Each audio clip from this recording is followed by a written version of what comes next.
इंसानों के जीवन में हमारे इंटरैक्शंस इंट्रिकेट पैटर्न्स बनाते हैं, often driven by unconscious motives and desires. ये पैटर्न्स हमेशा क्लियरली विजिबल नहीं होते, लेकिन ये हमारी जिंदगी को डीपली इन्फ्लुएंस करते हैं।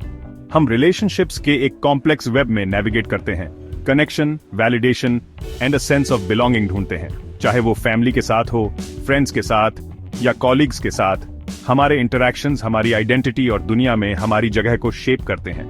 लेकिन क्या हो अगर हमारे एवरीडे एक्सचेंजेस के नीचे एक हिडन लैंग्वेज हो, एक स्क्रिप्ट जो हमारे बिहेवियर्स को डिक्टेट करता है और हमारे एक्सपीरियंसेस को शेप करता है। ये हिडन लैंग्वेज सब्टल हो सकती है, फिर भी ये हमारे इंटरैक्शंस की डीपर लेयर्स को समझने की की रखती है। अपने ground breaking work games people play में renowned psychiatrist Eric Berne, Maryland, हमें ह्यूमन इंटरैक्शन की डेप्थ्स में एक कैप्टिवेटिंग जर्नी पर इनवाइट करते हैं। हमारे अनकॉन्शियस गेम्स और उनको ड्राइव करने वाली साइकोलॉजिकल फोर्सेस पर लाइट डालते हैं। उनकी इनसाइट्स हमारी सोशल लाइफ्स की कॉम्प्लेक्सिटी और रिचनेस को रिवील करती हैं। ये किताब हमारे बिहेवियर्स के पीछे ऑफन हिडन मोटिवेशंस को समझने के लिए एक रोड मैप का काम करती है, हमें डिस्ट्रक्टिव पैटर्न्स से ब्रेक फ्री होने और मोर ऑथेंटिक कनेक्शंस फॉस्टर करने के लिए एम्पावर करती है।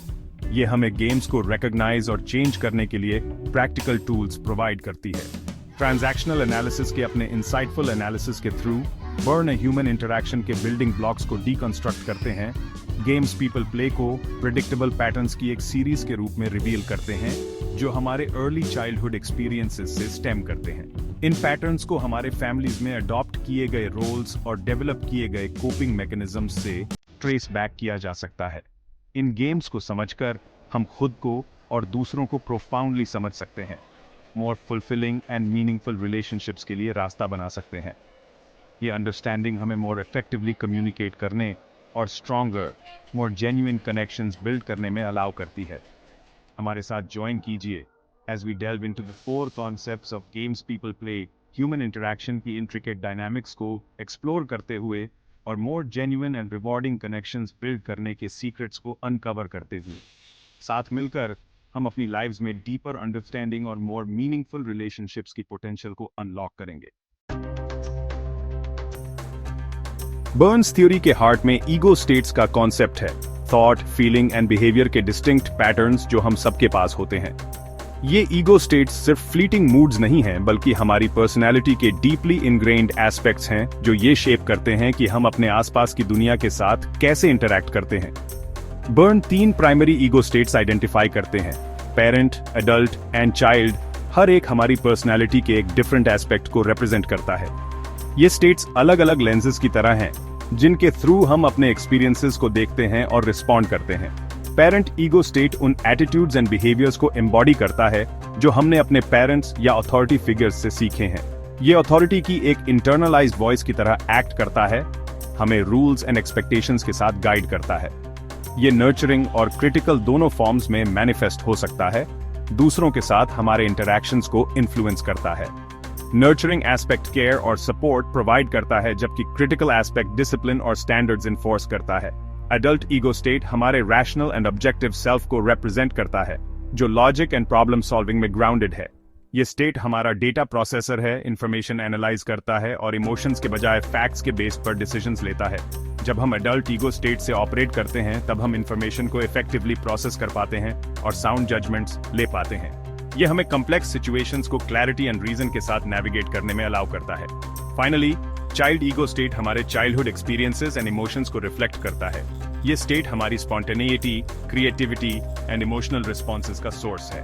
इसमें हमारे प्लेफुल, क्रिएटिव इम्पल्सेस, साथ ही हमारे फियर्स एंड वल्नरेबिलिटीज भी शामिल हैं। Child ego state joy and innovation ला सकता है, लेकिन ये हमें इनसिक्योर या ओवरवेल्म्ड भी फील करवा सकता है। चाइल्ड ईगो स्टेट से इंटरैक्ट करते समय हम चाइल्ड लाइक बिहेवियर्स जैसे स्पॉन्टेनिटी, रिबेलियन और इमोशनल रिएक्टिविटी एग्जिबिट कर सकते हैं। ये बिहेवियर्स कॉन्टेक्स्ट के डिपेंडिंग पर एंडियरिंग और चैलेंजिंग दोनों हो सकते हैं।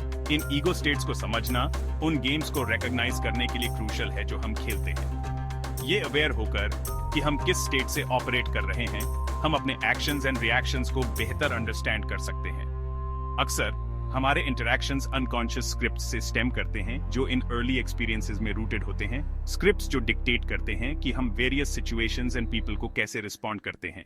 ये बिहेवियर के रिपीटेटिव पैटर्न्स को लीड करते हैं जो हमारे रिलेशनशिप्स के लिए बेनिफिशियल और डेट्रीमेंटल दोनों हो सकते हैं। इन पैटर्न्स को अंडरस्टैंड और एड्रेस करके हम अपने इंटरैक्शंस इंप्रूव कर सकते हैं और हेल्थियर रिलेशनशिप्स बिल्ड कर सकते हैं।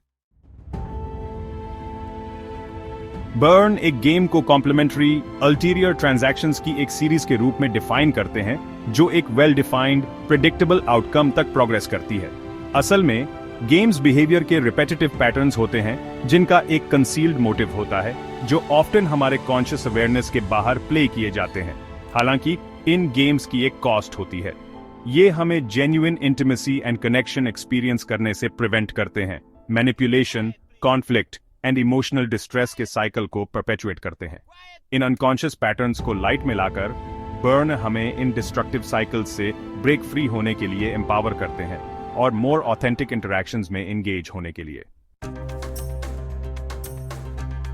बर्न के एनालिसिस में एक सेंट्रल कॉन्सेप्ट स्ट्रोक्स का नोशन है, रिकॉग्निशन, अटेंशन और स्टिमुलेशन की यूनिट्स जिसके लिए हम सभी ह्यूमन बीइंग्स क्रेव करते हैं। जैसे फिजिकल टच हमारी वेल बीइंग के लिए एसेंशियल है, वैसे ही साइकोलॉजिकल स्ट्रोक्स हमारी इमोशनल हेल्थ के लिए क्रूशियल है। हम स्ट्रोक्स वेरियस फॉर्म्स में सीख करते हैं, कॉम्प्लीमेंट्स एंड प्रेज से लेकर नेगेटिव अटेंशन तक। बर्न आर्ग्यू करते हैं कि स्ट्रोक्स के लिए हमारी हंगर अक्सर हमें गेम्स खेलने के लिए ड्राइव करती है, क्योंकि वो रिकॉग्निशन की इन वाइटल यूनिट्स को रिसीव करने का एक प्रेडिक्टेबल तरीका प्रोवाइड करते हैं। हालांकि गेम्स के थ्रू ऑब्टेन किए गए स्ट्रोक्स अक्सर काउंटरफीट होते हैं, जो हमें एम्प्टी एंड अनफुलफिल्ड फील करवाते हैं। जेन्युइन स्ट्रोक्स के लिए अपनी नीड को रिकॉग्नाइज करके हम उन्हें हेल्थियर वेज में सीख करना स्टार्ट कर सकते हैं, ऑथेंटिसिटी एंड म्यूचुअल रिस्पेक्ट पर बेस्ड रिलेशनशिप्स बिल्ड कर सकते हैं। Section 5 common games familiar patterns. Burn games people play में बहुत सारे गेम्स आइडेंटिफाई करते हैं, हर एक के अपने rules, roles and predictable outcomes होते हैं। ये गेम्स सिर्फ बोर्ड गेम्स या कार्ड गेम्स तक लिमिटेड नहीं हैं, बल्कि साइकोलॉजिकल गेम्स तक एक्सटेंड होते हैं जो हम अपने डेली इंटरैक्शंस में प्ले करते हैं। कुछ मोस्ट वेल नोन गेम्स में kick me, now I got you, you son of a beach and why don't you, yes but शामिल है। ये गेम्स अक्सर एक प्रिडिक्टेबल पैटर्न फॉलो करते हैं जिससे उन्हें आइडेंटिफाई करना इजी हो जाता है once you know what to look for.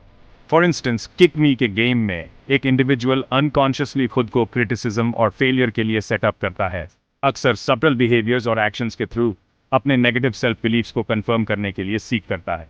ये गेम एक पर्सन के low self esteem and negative self image को रीइंफोर्स करता है।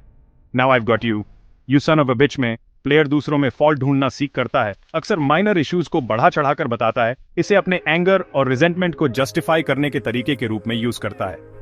यह गेम प्लेयर को सुपीरियर एंड जस्टिफाइड फील करने देता है इन देयर नेगेटिव इमोशंस। अपनी लाइव्स और दूसरों की लाइव्स में इन फेमिलियर पैटर्न्स को रिकॉग्नाइज करके हम ये देखना स्टार्ट कर सकते हैं कि उनका हमारे रिलेशनशिप्स एंड वेल बीइंग पर क्या इंपैक्ट पड़ता है। हम उन गेम्स को डिसमेंटल करना बिगिन कर सकते हैं जो अब हमारे काम के नहीं हैं, इन डिस्ट्रक्टिव साइकिल से ब्रेक फ्री होते हुए मोर ऑथेंटिक एंड फुलफिलिंग कनेक्शंस के लिए स्पेस क्रिएट करते हुए। ऐसा करके हम हेल्थियर इंटरैक्शंस और लाइफ के प्रति मोर पॉजिटिव आउटलुक का डोर खोलते हैं। Section 6 beyond the games, the path to autonomy.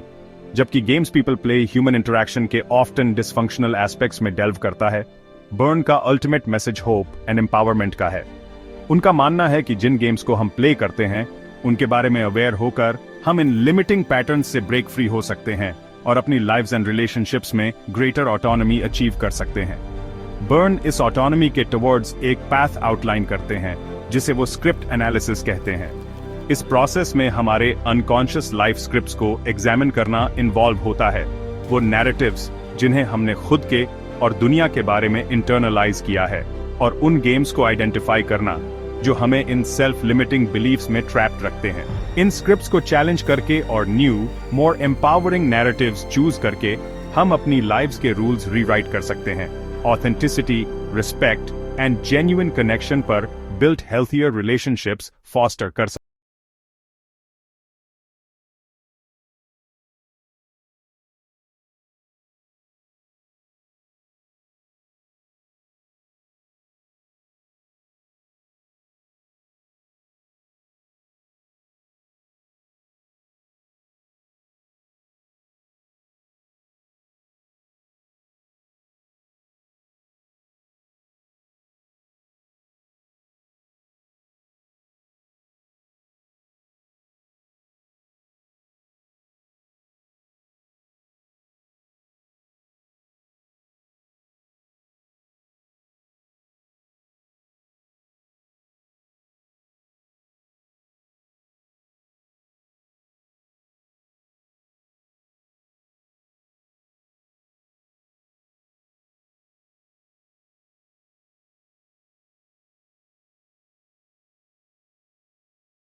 कर सकती हैं। Section 8 enduring relevance, a timeless guide. 1964 में पब्लिश हुई गेम्स पीपल प्ले आज भी रीडर्स के साथ रेजोनेट करती है। ह्यूमन बिहेवियर के बारे में इसकी इनसाइट्स पहले की तरह ही रेलेवेंट है। किताब की एंड्यूरिंग अपील हमारे इंटरैक्शंस की हिडन डायनामिक्स को इल्यूमिनेट करने की इसकी एबिलिटी में निहित है।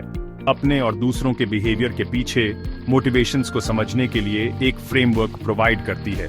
एक increasingly complex and interconnected world में बर्न का वर्क ह्यूमन रिलेशनशिप्स के चैलेंजेस को नेविगेट करने के लिए एक टाइमलेस गाइड ऑफर करता है।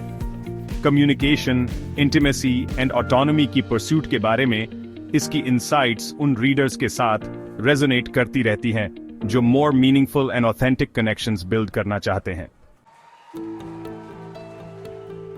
Section 9 conclusion, embracing authentic connection. Games people play हमें सेल्फ डिस्कवरी के जर्नी पर एम्बार्क करने के लिए इनवाइट करता है। हमें अपने बिहेवियर्स एंड मोटिवेशंस को एग्जामिन करने के लिए चैलेंज करता है। जिन गेम्स को हम प्ले करते हैं उन्हें समझकर हम डिस्ट्रक्टिव पैटर्न्स से ब्रेक फ्री हो सकते हैं और more genuine and fulfilling relationships foster कर सकते हैं। ऑथेंटिक कनेक्शन की जर्नी के लिए करेज, वल्नरेबिलिटी और अपने शैडोज को कन्फ्रंट करने की विलिंगनेस चाहिए, लेकिन रिवॉर्ड्स इमेजरेबल हैं। डीपर मीनिंग से भरी लाइफ, रिचर रिलेशनशिप्स और फ्रीडम का एक प्रोफाउंड सेंस।